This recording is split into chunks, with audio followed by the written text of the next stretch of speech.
आरक्षित वर्ग है हमारा, जो दलित समाज है, जो अम्बेडकर के अनुयायी है, इन्होंने लगातार पूरे प्रदेश में जो घटनाएं घटी है, बहुत चिंता की बात है।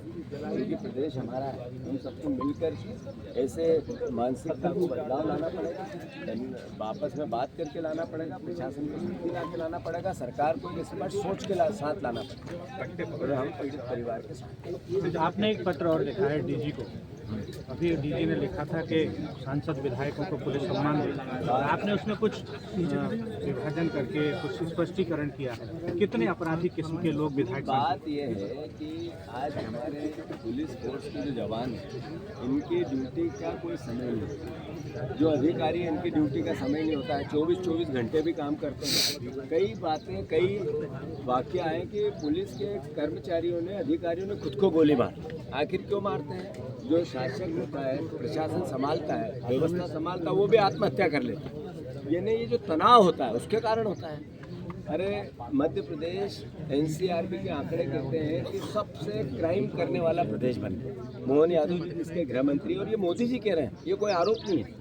हमारे यहाँ सबसे ज़्यादा बेटियों का अपहरण होता है मध्य प्रदेश में, आदिवासियों पे सबसे ज़्यादा अपराध होते हैं, महिलाओं का सबसे ज़्यादा बलात्कार होता है। हमारे यहाँ हर तरह का क्राइम हद दर्जे का हो गया।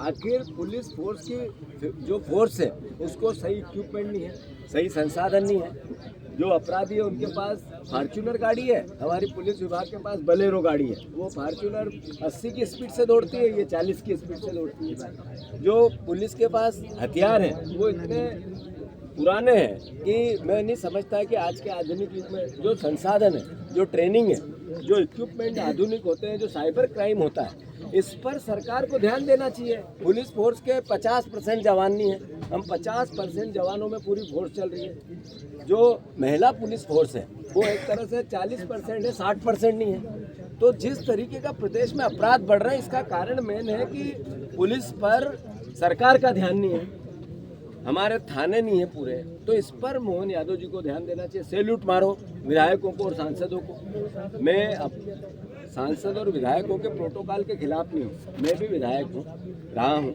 मैं मंत्री रहा हूँ। हमारे कानून में अपने आप लिखा हुआ है कि प्रोटोकॉल की व्यवस्था क्या है। जो सरकार में रहते हैं, मंत्री रहते हैं, मुख्यमंत्री रहते हैं, उनको प्रोटोकॉल में प्रशासन वो करता है। बाकी हम जनसेवक हैं, हमारे जो जनप्रतिनिधि वो तनख्वाह लेते हैं। जो विधायक सांसदों को तनख्वाह मिलती है इस बात की कि आप जनता की बात करो, उनको सैल्यूट मारो। मैं उसके सैल्यूट के विरोध में नहीं हूँ, व्यवस्था के विरोध में हूँ। पुलिस इनको ही सैल्यूट मारती रहेगी तो कानून कब संभालेगी, व्यवस्थाएं कब संभलेगी? और फिर कई बार प्रशासन को मजबूरी होती है कि राजनीतिक लोग जो क्राइम करके जीत के आते हैं वो क्रिमिनल भी होते हैं, जो रिकॉर्ड होता है वो अपने उसमें देते हैं। कई बार कार्रवाई करनी पड़ती है, तो जो सैल्यूट मारेगा कार्रवाई क्या करेगा? तो अव्यवहारिक है। मैं प्रोटोकॉल की पालना होनी चाहिए। मोहन यादव जी अगर जनप्रतिनिधियों का सम्मान करना चाहते हैं तो सदन में करें ना, उनकी बात सुने।